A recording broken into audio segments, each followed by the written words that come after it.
नमस्कार, इस वक्त आप एबीसी भारत न्यूज देख रहे हैं। मैं हूं विष्णु शर्मा।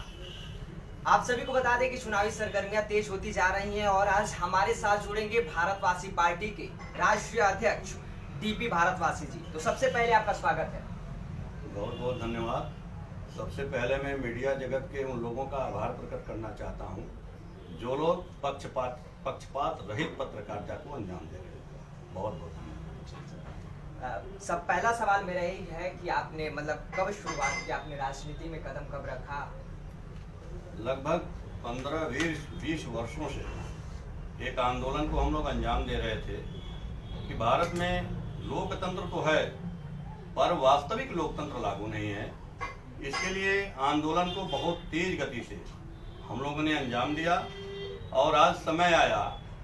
लगभग पिछले महीने इलेक्शन कमीशन ऑफ इंडिया से हम लोगों ने रजिस्ट्रेशन लिया और भारतवासी पार्टी के नाम से आज यह पार्टी भारत के लोगों के सामने खड़ी है। तो आपको यह प्रेरणा कहाँ से मिली कि अब हमें अपनी खुद पार्टी बनाना चाहिए? 70 वर्षों तथा कथित 70 वर्षों के समय का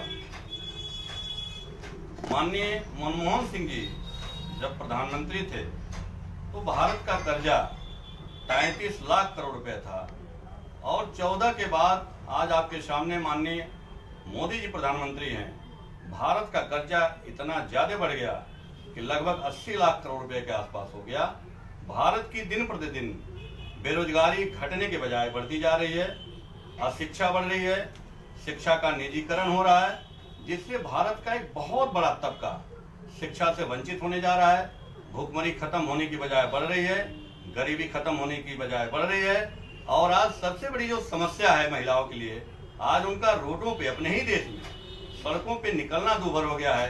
बलात्कार का ग्राफ आप देख सकते हैं कि सरकारों ने किस तरीके से घटाने के बजाय बढ़ाने का काम किया। इसलिए जरूरत महसूस की गई कि भारतवासी पार्टी अब देश में आनी चाहिए और भारतवासी पार्टी के थ्रू देश की मूल समस्याओं का समाधान करने का हम लोगों ने संकल्प लिया। तो अभी आप अपनी पार्टी से कितने प्रत्याशी को मैदान में उतारे हैं? अभी हम लोगों के प्रत्याशी लगभग 12 से 13 उत्तर प्रदेश के विधानसभा चुनाव में प्रत्याशियों को टिकट देने का काम किया गया, परंतु बहुत सारे प्रत्याशी जो लड़ना चाहते थे उनको कानूनी रूप से लड़ने से वंचित कर दिया गया। क्या कारण थी उसकी?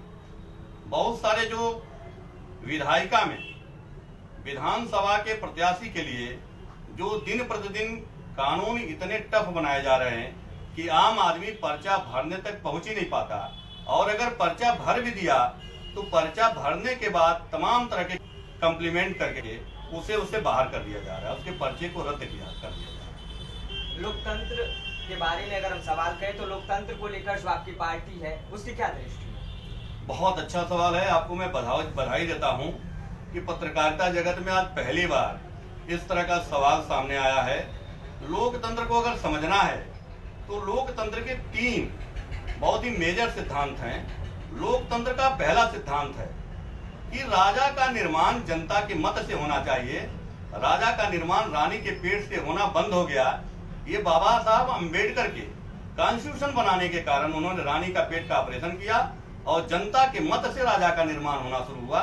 ये पहला अधिकार तो आज भारत में जनता को मिली, लेकिन जो लोकतंत्र का दूसरा सबसे महत्वपूर्ण अधिकार है वो है संख्या के आधार पर प्रतिनिधित्व। मैं सबसे पहले इलेक्शन कमीशन ऑफ इंडिया को धन्यवाद देना चाहता हूं, और इलेक्शन कमीशन ऑफ इंडिया के आप स्लोगन को पढ़ेंगे तो लिखा हुआ है मजबूत लोकतंत्र सबकी भागीदारी। तो जब मजबूत लोकतंत्र अगर बनाना चाहते हैं तो सबकी भागीदारी देनी पड़ेगी, अर्थात संख्या के आधार पर प्रतिनिधित्व का निर्माण करना ही होगा।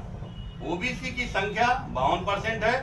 सारे लोगों को इसकी डिमांड करनी चाहिए कि भारत में ओबीसी को 52% प्रतिनिधित्व करने का अधिकार मिले और SC/ST को 23% का प्रतिनिधित्व करने का अधिकार मिले। महिलाओं को जो आधा है, ओबीसी में आधा महिलाओं को अधिकार मिले, SC/ST में आधा महिलाओं को अधिकार मिले, माइनॉरिटी को 15% अधिकार मिले।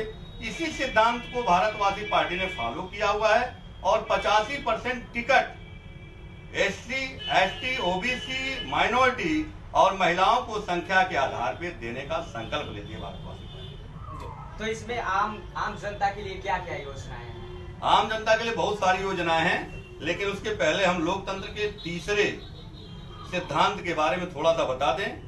आज आप देख सकते हैं कि भारी पैमाने पे जो लोग मंत्री और विधायक बने, जो पार्टियों में अपने आप को प्रतिनिधि बनाए, आज उनका पलायन हो रहा है। कभी इलेक्शन आता है तो इस पार्टी का विधायक इस पार्टी में चला जाता है, इस पार्टी का मंत्री उस पार्टी में चला जाता है। ऐसा क्यों हो रहा है? जो कार्यकर्ता किसी भी पार्टी का कार्यकर्ता है, वो कार्यकर्ता दिन रात मेहनत करता है, पार्टियों से अपेक्षा करता है कि आने वाले समय में प्रतिनिधि बनेगा। लेकिन स्काई लैब के जो प्रत्याशी है, स्काई लैब के जो मंत्री विधायक है, वो आकर के उनके सपनों पे पानी फेर देता है। इसलिए भारतवासी पार्टी ने निर्णय लिया है कि प्रतिनिधि का जो निर्माण है, उसके पहले प्रत्याशी का चयन होना बहुत जरूरी है। अब तक का क्या सिद्धांत है? पार्टियों के चीफ द्वारा प्रत्याशियों का निर्माण होता है, प्रत्याशियों को टिकट दिया जाता है। अब भारतवासी पार्टी ने क्या कहा कि नहीं, प्रत्याशियों का चयन जनता द्वारा ही होगा। पार्टी के जो सक्रिय सदस्य होंगे, उन सक्रिय सदस्यों द्वारा उसी क्षेत्र के लोगों के, उस वर्ग के लोगों के द्वारा ही प्रत्याशी का एक बार पुनः चुनाव होगा, और उस प्रत्याशी का जिसका चुनाव होगा, उसी प्रत्याशी को चीफ द्वारा, पार्टी चीफ द्वारा टिकट दिया जाएगा। ये बहुत ही मेजर जो है लोकतंत्र का अधिकार है।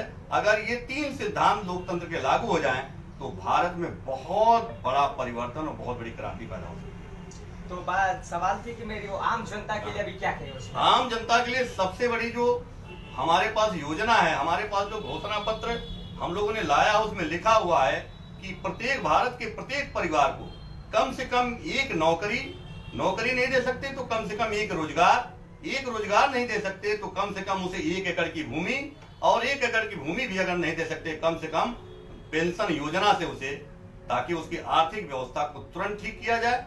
पेंशन योजना में भारतवासी पार्टी ने नियम लाई है घोषणा पत्र में कि 9 करोड़ परिवारों को कम से कम 30,000 रुपया वार्षिक पेंशन योजना दिया जाए।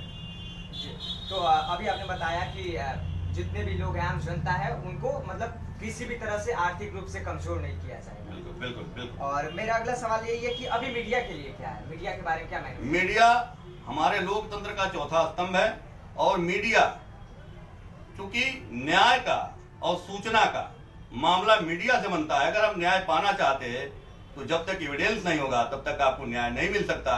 इसलिए मीडिया का बहुत बड़ा रोल है इस देश में कि मीडिया को सबसे पहले मजबूत करना बहुत जरूरी है। मीडिया में लोगों का कैरियर नहीं है, मीडिया में कोई सरकार द्वारा मानदेय नहीं है, मीडिया के लोगों को सरकार द्वारा कोई सैलरी नहीं है, जिसके कारण मीडिया के लोग संघर्ष तो कर रहे हैं, लेकिन उन संघर्षों के करने के बाद उनके लाइफ की कोई सिक्योरिटी नहीं है, उनके कैरियर की कोई सिक्योरिटी नहीं है। इसलिए भारतवासी पार्टी ने सोचा कि सबसे पहले मीडिया कर्मियों को हमें सिक्योर करना है, सिक्योरिटी देना है, और उनको कैरियर देना है।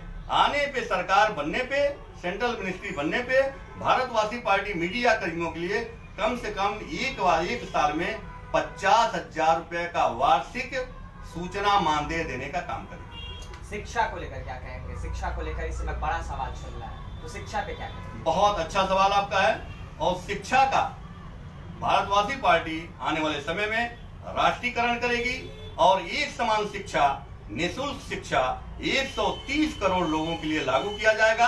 राष्ट्रपति हो या चपरासी की संतान, सबकी शिक्षा एक समान होगी, ऐसा भारतवासी पार्टी के मैनिफेस्टो में आया हुआ है। और क्या क्या योजनाएं हैं? स्वास्थ्य के क्षेत्र में भी निःशुल्क स्वास्थ्य, एक समान स्वास्थ्य की सेवाएं बहाल की जाएंगी। बहुत सारी योजनाएं हैं। अभी हमारी एक किताब छप रही है जिसका नाम होगा 100 पॉलिसी बुक्स। अगर उस किताब को कोई विदेशवासी या मीडिया कर्मी चाहे तो पढ़ सकते हैं कि इस देश को बदलने के लिए, इस देश को क्रांतिकारी अवस्था में लाने के लिए, परिवर्तनकारी व्यवस्था में लाने के लिए 100 पॉलिसियों की जानकारी हर देशवासी को होना चाहिए कि वो कौन सी नीति है, चाहे किसानों के लिए कौन सी नीति होनी चाहिए, विद्यार्थियों के लिए कौन सी नीति होनी चाहिए, वकीलों के लिए कौन सी नीति होनी चाहिए, इस देश में अन्य क्षेत्रों के लिए कौन सी नीति होनी चाहिए। ये सारी नीतियां उसमें अंकित की गई हैं, लिखी गई हैं। आप उस किताब को खरीदें, खरीद के पढ़ सकते हैं। आपका बहुत बहुत धन्यवाद, आपने हमारे चैनल के साथ बातचीत की और अपनी पार्टी के बारे में बहुत कुछ बताया। इसके लिए बहुत बहुत धन्यवाद देता हूँ इस टीम को। सबसे पहले इस टीम को धन्यवाद देता हूँ कि इस टीम ने हमें बोलने का अवसर दिया। आप लोग इस बात को जन जन तक पहुँचाएं और निष्पक्ष पत्रकारिता को अंजाम दें, ताकि आम जनता को लगे कि मीडिया के लोग हमारे साथ हैं और हमारे साथ कदम में कदम मिला के चलते हैं। जिस दिन यह सपना साकार होगा उस दिन जनता का आपको समर्थन मिलेगा और जनता का जिसको समर्थन मिलेगा वही वास्तव में जनता का उद्धारक बनेगा। भ्रष्टाचार बहुत पर बहुत कैसे धन्यवाद। अंकुश लगाएंगे। और इसके साथ ही इन्होंने बहुत कुछ अपने पार्टी के बारे में बताया, अनेकों योजनाओं के बारे में भी बताया। तो बने रहिए हमारे साथ, देखते रहिए ABC Bharat news. Camera person Rajesh Sharma के साथ मैं विष्णु शर्मा, एबीसी भारत न्यूज।